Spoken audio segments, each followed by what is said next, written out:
और 2.5 घंटे बाद बिहार का बजट पेश होगा और चुनाव से पहले नीतीश सरकार का यह आखिरी बजट है। लेकिन इससे पहले बाबा बागेश्वर की बड़ी चर्चा भी हो रही है। गोपालपुर में 60 एकड़ में बड़ा सा पंडाल बना है और 1 लाख से ज्यादा लोगों के बैठने का इंतजाम भी है। लालू तेजस्वी के गढ़ में बाबा बागेश्वर की एक यात्रा भी होने जा रही है और बिहार का एक खेमा इससे बहुत टेंशन में है तो दूसरा खेमा बहुत खुश भी है। आखिर बाबा बागेश्वर के बिहार आने से क्या बदलने वाला है, इस रिपोर्ट के जरिए आपको समझाते हैं। जय श्री राम।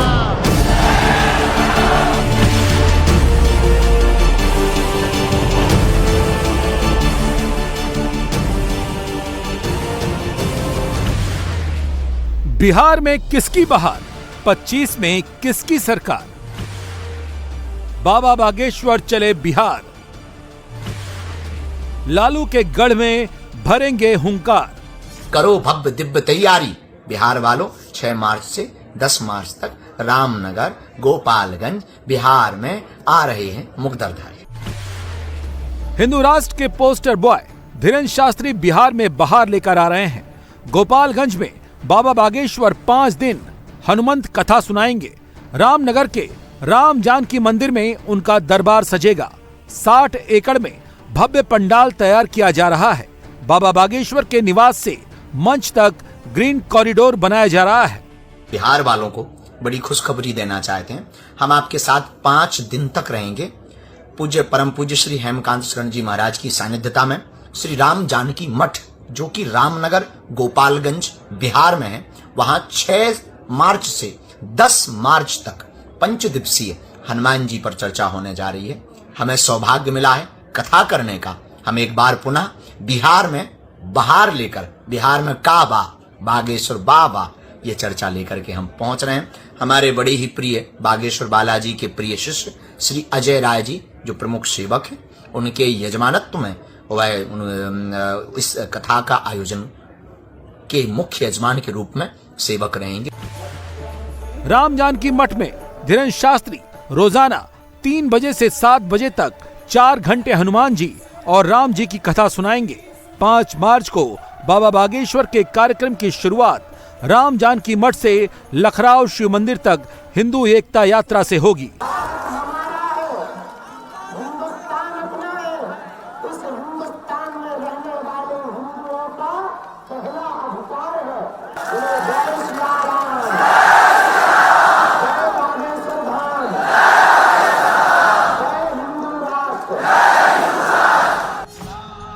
बुंदेलखंड के बागेश्वर धाम में प्रधानमंत्री मोदी के आने के बाद बाबा बागेश्वर की पहली कथा बिहार में होने जा रही है।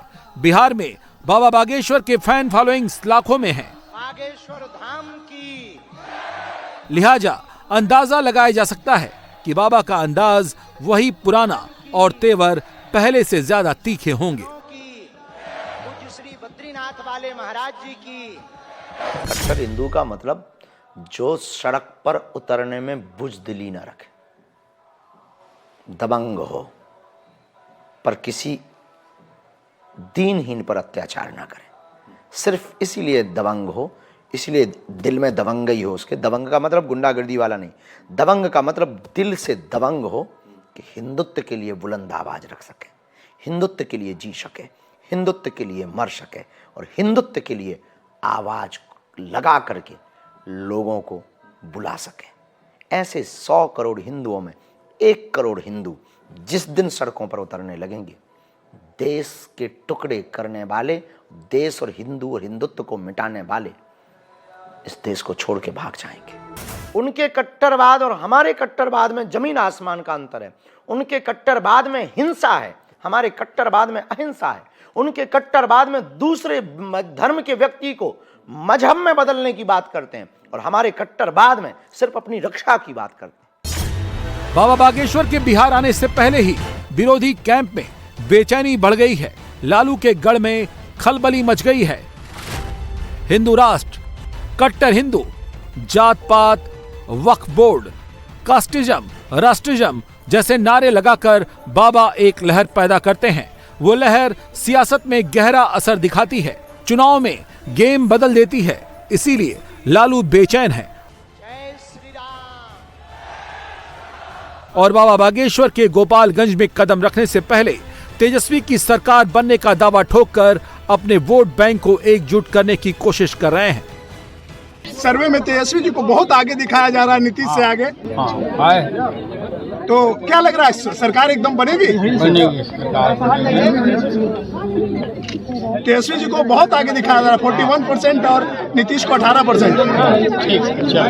चलिए, लालू ने 25 में तेजस्वी के मुख्यमंत्री बनने का शिगुफा छोड़ा तो गिरिराज सिंह ने लालू राज का डीएनए खोल कर रख दिया।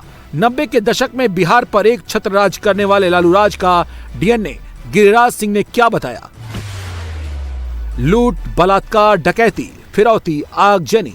नरेंद्र मोदी और नीतीश कुमार की डबल इंजन की सरकार में बिहार का डीएनए बदल चुका है। अब बिहार का डीएनए विकास का डीएनए है। ऐसे में बिहार की जनता कभी लालू वाले डीएनए की तरफ लौटने का जोखिम भला क्यों लेगी? इनको मुख्यमंत्री बनाओगे तो बिहार में जगमग होगा। मैंने ये किया वो किया, असली तो बताए ही नहीं। बिहार की जनता लालू जी जो 30 साल के बच्चे हैं, 35 साल के लड़के हैं, लड़कियां हैं, उनको भी मालूम हो गया है कि आपके राज में शादी करके पति पत्नी लौटते थे, उनको उतार के गाड़ी ले लिया जाता था। क्या विकास का मॉडल तो यही होगा ना? तो लालू यादव जी, आपके बेटे आप लॉन्च करना चाहते हैं अपने डीएनए पर, क्योंकि बेटे का तो कोई अपनी कमाई है नहीं। तो आपके डीएनए में लूट है, बलात्कार है, डकैती है, आगजनी है, फिरौती है। आप फिर ये सारे आपके रोजगार के मॉडल हैं। बिहार अब डबल इंजन की सरकार नरेंद्र मोदी और नीतीश कुमार की सरकार है। बदलता हुआ बिहार है, सड़कों का जाल हो गया है, बिजली की उपलब्धता है। बाबा बागेश्वर जब धन की पिच से लालू की राजनीति पर हमला बोलेंगे तो अंदाजा लगाइए गोपालगंज से किशनगंज तक करंट कितना तेज दौड़ेगा। बाबा बिहार के जिस रीजन से अपनी कथा प्रारंभ कर रहे हैं वो लालू का गढ़ है। गोपालगंज, सिवान और सारण। लालू की पार्टी का यहां बेस काफी तगड़ा है।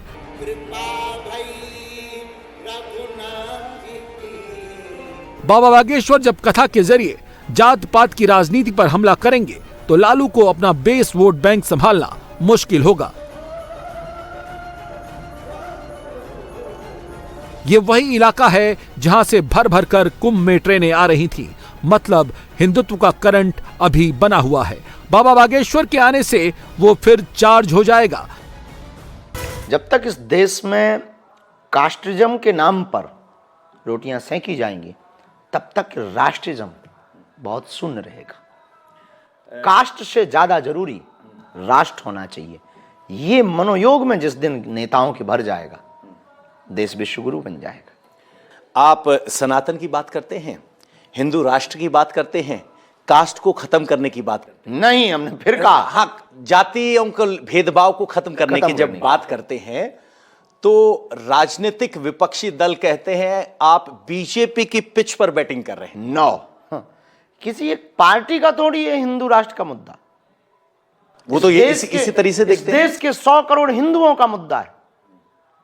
जात पात किसी एक पार्टी का विषय थोड़ी है, इस देश के विकास का विषय है। देश का विकास इसलिए नहीं हो रहा है कि हम आपस में लड़के मर रहे हैं। अगर यही एनर्जी को हम देश में लगाएंगे तो भारत विकसित देश बनेगा। हमारा उद्देश्य केवल राष्ट्र है। अब रही बात कि किसी पार्टी को फायदा ना फायदा, हम तो चाहेंगे कि आप हमारी बातों को पकड़ लो, आपको फायदा हो जाए। हमारा भला पक्ष और विपक्ष कौन? गुरु सूर्य किसी एक का थोड़ी होता है, चंद्रमा किसी एक का थोड़ी होता है, गंगा किसी एक की थोड़ी है। पाकिस्तान के लोग भी गंगा का पानी पीते हैं। ऐसे ही गुरु और साधु होता है, किसी एक का नहीं होता, वो तो सबका होता है, हम सबके। हाँ, अब जो रामद्रोही है उनके नहीं, अब वो कोई भी हो, एनी हाउ। तेजस्वी को मुख्यमंत्री की कुर्सी तक पहुंचाने के लिए जरूरी है इस रीजन में लालू अपनी ताकत बचाकर रखें। 2020 के विधानसभा चुनाव में गोपालगंज की 6 विधानसभा सीटों में एनडीए 4 और महागठबंधन 2 सीटों पर जीता था। यहां से सटे सीवान की 8 सीटों में महागठबंधन को 6 और एनडीए सिर्फ 2 सीट जीत पाया था। सारण की 10 सीटों में स्कोर 7-3 से महागठबंधन के फेवर में रहा था। इसीलिए बाबा बागेश्वर के गोपालगंज पहुंचने से पहले ही आरजेडी ने उन पर हमला बोल दिया है। जेडीयू और बीजेपी भी मुंहतोड़ जवाब देकर लालू के गढ़ में उन्हें घेरने को तैयार है। मोदी जी के साथ साथ वो भी पूरे बिहार की दौरा करेंगे। अभी उत्तराखंड में दोनों आदमी की गठजोड़ हुई थी, मिलन हुई थी। मिलन में यही बातचीत हुई कि अब चलो हम लोग दोनों आदमी बिहार कुछ करते हैं। इसी में दोनों आदमी माननीय प्रधानमंत्री जी और हमारे बाबा जी आ रहे हैं यहाँ पे। अब यहाँ धार्मिक उन्माद फैलाएंगे ताकि कुछ हासिल हो जाए बिहार विधानसभा चुनाव में, लेकिन ऐसा कुछ होने नहीं जा रहा है। क्योंकि अयोध्या के रिजल्ट आप लोगों ने देखा कि उन्होंने जो रिमर फैलाया कि मोदी जी ने राम को लाया, राम जी ही ने भगा दिया उनको वहाँ से, तो राम जी को आप कहाँ से लाए? आप तो भगवान से भी ऊपर अपने आप को मानने लोगे, तो थोड़े आपको भगवान कहीं आपको रक्षा करेंगे, भगवान कहीं आपको आगे बढ़ाएंगे। तो जिस तरह से अयोध्या से सभी लोगों ने खदेड़ा, उसी तरह से बिहार से इस बार बीजेपी का तो यही काम है, देश को बांटना, राज्य को बांटना, हर कौम को बांटना। ये धर्म गुरु हैं और निश्चित रूप से इस आ रहे हैं। और पूरे गोपालगंज के लिए पूरे परम सौभाग्य का बात है कि गोपालगंज में उनका पहला बार पदार्पण हो रहा है और इसमें राज्य के भी बड़े बड़े नेता उनसे मिलने के लिए आ रहे हैं और उनका हम लोग स्वागत करते हैं। ये कहा जाएगा प्रधानमंत्री नरेंद्र मोदी से मिले, उसके बाद गठजोड़ हुई, तब बिहार में आ रहे हैं सांप्रदायिक दंगा फैलाने के लिए। धर्म गुरु के बारे में ऐसे बात कहने वाले लोग देशद्रोही उनको हम लोग कह सकते हैं। इससे ज़्यादा उनके लिए कोई शब्द नहीं मेरे पास। लालू और तेजस्वी अगर गोपालगंज, सीवान और सारण में ही घिर गए तो उनके लिए 25 में सरकार बनाना तो दूर, 2020 के आंकड़े तक पहुंचना मुश्किल होगा। 2020 में गोपालगंज की 6 सीटों में आरजेडी ने बैकुंठपुर और हथुआ सीटें जीती थी। बीजेपी ने बरौली और गोपालगंज में जीत हासिल की थी। उनके पार्टनर जेडीयू ने कुचायकोट और भोरे सीट जीती थी। 2020 में सीवान की 8 सीटों में महागठबंधन ने 6 और एनडीए ने 2 सीटें जीती थी। ऐसा तब था जब शहाबुद्दीन का परिवार और लालू का परिवार अलग अलग था। एक बार दोनों फिर से एक हो गए हैं। ऐसे में यहाँ चैलेंज और बड़ा है। आरजेडी ने सीवान, रघुनाथपुर, बड़हरिया सीटें जीती थी। लेफ्ट ने जीरोदई, दरौली सीटें जीती थी। कांग्रेस के खाते में महाराजगंज सीट आई थी। बीजेपी ने दरौदा और गोरिया कोठी सीटें जीती थी। जय श्री राम। गोपालगंज से बाबा बागेश्वर हिंदुत्व वाला नारा लगाएंगे और उसका असर अगर महाराष्ट्र जैसा हुआ तो लालू और शहाबुद्दीन के परिवार का गठजोड़ भी एनडीए को आगे बढ़ने से नहीं रोक पाएगा। हमें तो लग रहा है बहुत खतरा है। अब रही बात माननीय प्रधानमंत्री, गृह मंत्री या सनातनीय लोगों की, तो केवल 3 लोगों के सनातनी होने से देश नहीं बदलेगा। इस देश के प्रत्येक सनातनियों को कट्टर सनातनी बनना पड़ेगा, तब सनातन बचेगा और सनातनी जगेगा। सनातन परंपराओं, धर्म, स्थानों की सुरक्षा के नाम पर संत समाज लगातार सनातन बोर्ड की मांग करता है। उस मांग को आप कैसे देखते हैं? क्या सनातन बोर्ड संभव है? कैसे संभव है? यूं तो नहीं कहा जा सकता कि कुछ दुनिया में असंभव है। होना चाहिए, अगर होते हो बहुत ठीक है, लेकिन कुत्ता अगर काट ले और हम भी कुत्ते को काटें तो ये उपचार नहीं। ये उपचार नहीं। हम थोड़ा सा अलग तरीके से सोचते हैं। क्या? सनातन बोर्ड हो या ना हो, ये तो सरकार के हाथ में, पर वक्फ बोर्ड बंद हो, ये मांग है। अच्छा, आपने एक कदम आगे बढ़ते होगा कि वक्फ क्या गलत बोला है? कोई कदम हमने आगे बढ़ते नहीं। देश समानता के साथ चलेगा, ये संविधान कहता है आपका, हाँ या ना? मेरा कहता है, आप नहीं मानते क्या? हमारा संविधान आपका अपना यही कहता। क्या कहता? सब समान, सब समान है। तो फिर असमानता कैसी? उनकी कोर्ट अलग कैसी? उनको अलग से प्रोटोकॉल कैसा? उनकी ताकत, सामर्थ्यता अलग से कैसी? आप मंदिरों को इतने सरकारी अधिग्रहण में लिए, एक मस्जिद को लेके दिखा दो, एक मस्जिद का चढ़ावा आप उठा के बता दो। सारण लालू की राजनीति का किसी जमाने में गढ़ रहा है। 2024 में यहां लालू ने अपनी बेटी रोहिणी आचार्य को उतारा, लेकिन राजीव प्रताप रूडी से वो हार गए। सारण लोकसभा में विधानसभा की 10 सीट है। 2020 में आरजेडी ने एकमा, बनियापुर, मढ़ौरा, गरखा, परसा, सोनपुर सीट जीती थी। उनके सहयोगी लेफ्ट ने मांझी सीट जीती थी। बीजेपी ने तरैया, छपरा, अमनौर सीट जीती थी।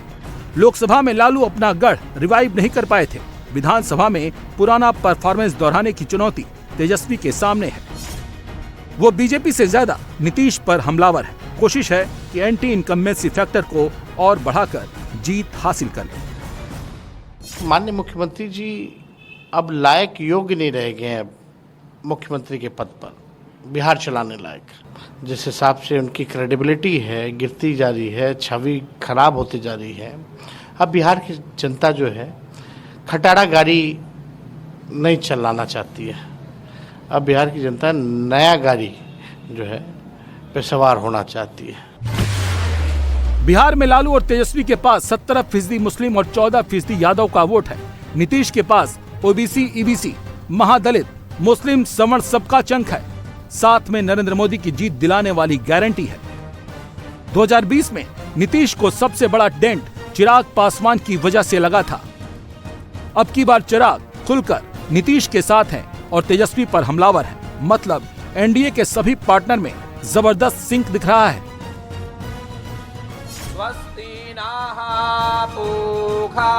बाबा बागेश्वर के बिहार में कथा कराने और यात्रा निकालने से एनडीए का वोट और मजबूत होगा, क्योंकि दलितों में उनकी लोकप्रियता जबरदस्त है। 90 के दशक में जब उनका 15 साल था, उसमें क्या हाल था बिहार का। ठीक है, हकीकत है ये इस तरीके के बातें करना, नेता प्रतिपक्ष हैं वो, कभी मुख्यमंत्री जी के ऊपर व्यक्तिगत टिप्पणी करते हैं, 15 साल की गाड़ी की बात करते हैं। आप नीतियों पे कोसिए ना, आपको जो कहना है आप नीतियों के आधार पर बातें कीजिए। नीतीश की एक और बड़ी ताकत महिला वोटर है। बिहार ऐसा स्टेट है जहां अक्सर महिलाएं पुरुषों से ज्यादा वोट करती हैं। 2010 में 39% महिलाओं ने एनडीए को वोट किया था। ये ग्राफ साल दर साल नीतीश और एनडीए के पक्ष में ही बढ़ रहा है। लिहाजा तेजस्वी इस वोट बैंक पर सेंधमारी के लिए नीतीश को घेर रहे हैं। सरकार कहती है कि हम लोग 3 लाख करोड़ का बजट बढ़ा दिया। हर बार वाही करती है कि हम लोगों ने बजट को बढ़ा दिया, लेकिन आज तक इन विकलांगों का, दिव्यांगों का, वृद्धा लोगों का पेंशन क्यों नहीं बढ़ाया गया। इसको 400 से बढ़ा करके जो है 1500 रुपये किया जाए। महिलाओं को लेकर के नीतीश जी हमेशा वाही लेते हैं, कहते हैं कि महिलाओं के लिए कुछ किया, पहले कुछ था, पहले कुछ पहनती थी, 2005 के बाद उनके मुताबिक पहनने लगी है महिलाएं। लेकिन आदरणीय मुख्यमंत्री जी, ये भारत सरकार का आप डेटा पढ़िए, देश में सबसे अधिक 65% बिहार की महिलाएं एनेमिक है। एनेमिक मतलब खून की कमी है। भले ही आप माई बहन मान योजना का कॉपी कर लीजिए, लेकिन 2500 रुपये उन माताओं बहनों के खाते में दें, ताकि उनमें कोई खून की कमी ना हो और हमारा आने वाला भविष्य बौनेपन का शिकार ना हो। अब जाहिर सी बात है कि महिला जो वोट बैंक है वो नीतीश कुमार का माना जाता है, जिस पर इस वक्त तेजस्वी की भी नजर है।